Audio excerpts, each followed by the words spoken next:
ಗೀತಾ ಯಾರನ್ನ ಮಾತಾಡ್ತಿದ್ಯಾ ತೋರ್ಸು ಸ್ಪೀಕರ್ ಓ ಈ ನಡುವೆ ಬರೀ ಫೋನ್ ಇಟ್ಕೊ ಕುತ್ಕೊಂಡು ಕಲ್ತ್ಕೊಂಬಿಟ್ಟವಳೆ ಏನು ಕೇಳ್ತಾ ಇಲ್ಲ ಅಂದ್ಬಿಟ್ಟು ಯಾಕೆ? ಹಾಯ್ ಆಂಟಿ, ನಾನು ಪ್ರೀತಿ. ಸರಿ ನಂಗೆ ಗೊತ್ತಾಯ್ತು. ಜಲ್ದಿ ಮಾತಾಡ್ಕೊಂಡು ಎದ್ ಬಾ. 3 ಹೊತ್ತು ಫೋನ್ನಾಗೆ ಕುತ್ಕೊಂಡಿರ್ತಾಳೆ. ನಾನೇನೆ ಒಂದು ಹುಡುಗನ ಫೋಟೋ ನೋಡಿದ್ನಲ್ಲ ನಿನ್ನ ಫೋನ್ನಲ್ಲಿ. ಯಾರು? ಕೋರಿಯನ್ ರಮ್ಮ ಹೀರೋಮ್ಮ.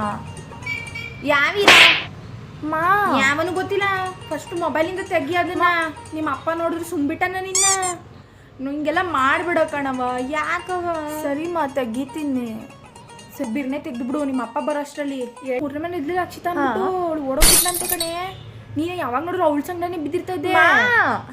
ನಿನ್ನ ಮೇಲೇನಾದ್ರೂ ಬರ್ಬೇಕಲ್ಲ, ನಿಮ್ಮ ಅಪ್ಪ ಮಾಡ್ತಾನೆ. ನೀನೇನಾದ್ರೂ ಅಂತ ಕೆಲಸ ಮಾಡ್ತಿದ್ಯೇನೋ ಗೊತ್ತಾಗ್ಬೇಕಲ್ಲ. ನೀನ ಸಿಗುತ್ತೋ ಹಣ ಕಟ್ಬಿಡ್ತಾನೆ. ಆಯ್ತಾ ಒಳ್ಳೆ ಬುದ್ಧಿ ಕಲಿಬೇಕು ಮಕ್ಕಳು. ಏನು ಇಂಥ ಬುದ್ಧಿ ಕಲ್ತ್ಕೊಂಡು ಅಪ್ಪ ಅಮ್ಮನ ಹೊಟ್ಟೆ ಉಡ್ಸ್ಕೊಳಕ್ಕೆ ಉಟ್ಕೋತೀರಾ ನೀವುಗಳು? ಏನಾದರೂ ಗೊತ್ತಾಗ್ಬೇಕಲ್ಲ ನಿನ್ನ ಬಗ್ಗೆ ನನಗೆ.